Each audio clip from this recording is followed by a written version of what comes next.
আসসালামু আলাইকুম। আমি রায়হান আহমদ, সভাপতি প্রতিষ্ঠাতা বিশ্ব মানবাধিকার রক্ষা সংঘ।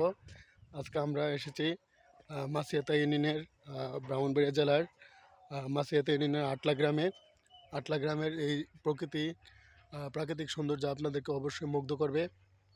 আজকে 30শে ডিসেম্বর 2025 বাংলাদেশের সাবেক 3বারের প্রধানমন্ত্রী বেগম খালেদা জিয়া ইন্তেকাল করিয়াছেন। বেগম খালেদা জিয়ার মৃত্যুতে রায়হান আহমদ ও বিশ্ব মানবাধিকার রক্ষা সংঘের পক্ষ হতে শোক জ্ঞাপন করছি।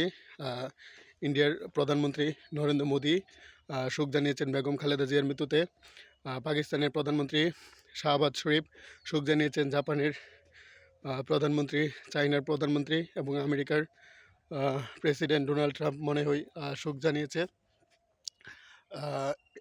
আজকে তীব্র শীত, বাংলাদেশের সকল শীতার্ত মানুষের পাশে শীতবস্ত্র এবং কাপড় নিয়ে পাশে দাঁড়ানোর আহ্বান জানাই। আমরা একটাই লক্ষ্য, সারা বিশ্বের সকল মানুষকে কীভাবে শিক্ষার আওতায় নিয়ে আসা যায়, সেই জন্য বিশ্ব মানবাধিকার রক্ষা সংঘের মাধ্যমে আমি কাজ চালিয়ে যাচ্ছি। বিশ্ব শান্তি, মানব কল্যাণ, মানবাধিকার ও ন্যায় বিচার কীভাবে প্রতিষ্ঠা করা যায়, সেই জন্য কাজ চালিয়ে যাচ্ছি। আমেরিকার প্রেসিডেন্ট ডোনাল্ড ট্রাম্পকে আহ্বান জানাই নাইজেরিয়াতে যাতে কোনো হামলা না হয়, এবং আমেরিকার প্রেসিডেন্ট ডোনাল্ড ট্রাম্পকে আহ্বান জানাই ভেনেজুয়েলাতে কোনো হামলা যেন না হয়। আমাদের বিশ্বে আমরা কীভাবে শান্তি প্রতিষ্ঠা করতে পারি, সেই জন্য কাজ চালিয়ে যাচ্ছি। ইন্ডিয়া বাংলাদেশ যুদ্ধ কীভাবে বন্ধ করা যায়, ইন্ডিয়া পাকিস্তান যুদ্ধ কীভাবে বন্ধ করা যায়, রাশিয়া ইউক্রেন যুদ্ধ কীভাবে বন্ধ করা যায়, সেজন্য রাশিয়ার প্রেসিডেন্ট ভ্লাদিমির পুতিন এবং ইউক্রেনের প্রেসিডেন্ট ভলোদিমির জেলেনস্কি এবং আমেরিকার প্রেসিডেন্ট ডোনাল্ড ট্রাম্প এবং জাতিসংঘের মহাসচিব অ্যান্তনিও গুতেরেসের দৃষ্টি আকর্ষণ করছি। অসাধারণ সৌন্দর্য আটলা এবং খেওয়াই, কাজিরখোলা, চিনাইর চাপুর, পাগাসন এবং অপোজিটে আমাদের পার্শ্ববর্তী দেশ, বাংলাদেশের পার্শ্ববর্তী দেশ ইন্ডিয়ার ত্রিপুরা রাজ্য। অসাধারণ সুন্দর একটি দৃশ্য আপনাদেরকে মুগ্ধ করবে এই বিশ্ব মানবাধিকার রক্ষা সংঘের মাধ্যমে এবং রায়হান আহমদ থিওলজি ইউটিউব চ্যানেলের মাধ্যমে আমি বিশ্বের সকল মানুষের উদ্দেশ্যে ইসলাম ধর্মের প্রবর্তক হজরত মুহাম্মদ সাল্লাল্লাহু আলাইহি ওয়াসাল্লাম এবং মহান আল্লাহর বাণী, পবিত্র কোরআনের বাণী প্রচার করব, এবং খ্রিস্টানদের যেই ইনজিল বা বাইবেল, ঈসা আলাইহিস সালাম বা যিশু খ্রিস্টের যেই বাণী, তা আপনাদের সামনে প্রচার করব। হিন্দুদের মহাভারত, শ্রী কৃষ্ণদেবয়ান ব্যাসদেব এবং রামায়ণ, বাল্মীকি, এবং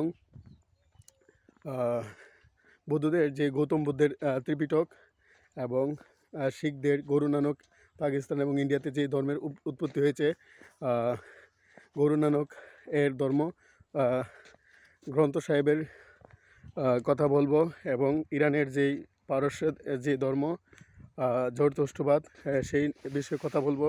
প্রাচীন চীনে যে কনফুসিয়াসের যে মতবাদ বা মতবাদ দর্শন, এগুলো নিয়ে আপনাদের সামনে কথা বলবো।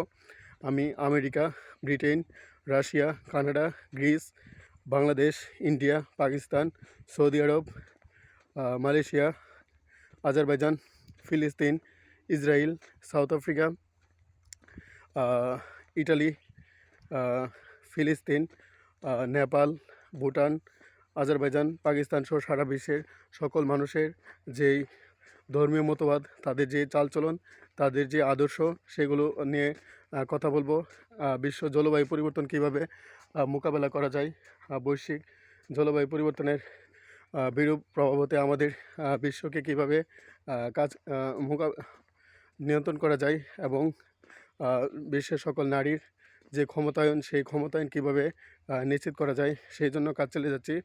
এবং দারিদ্রতা মোকাবেলা করার জন্য বিশ্বের মানুষকে কীভাবে আরও বেশি কাজ করা যায়, সেজন্য কাজ চালিয়ে যাচ্ছি। নারীর প্রতি যৌন সহিংসতা নিপীড়নের জন্য কাজ চালিয়ে যাচ্ছে, এবং বিশ্ব জলবায়ু পরিবর্তনের বিরূপ প্রভাব হতে মোকাবেলা করার জন্য রায়হান আহমদ ও বিশ্ব মানবাধিকার রক্ষা সংঘ কাজ চালিয়ে যাবে ইনশাল্লাহ।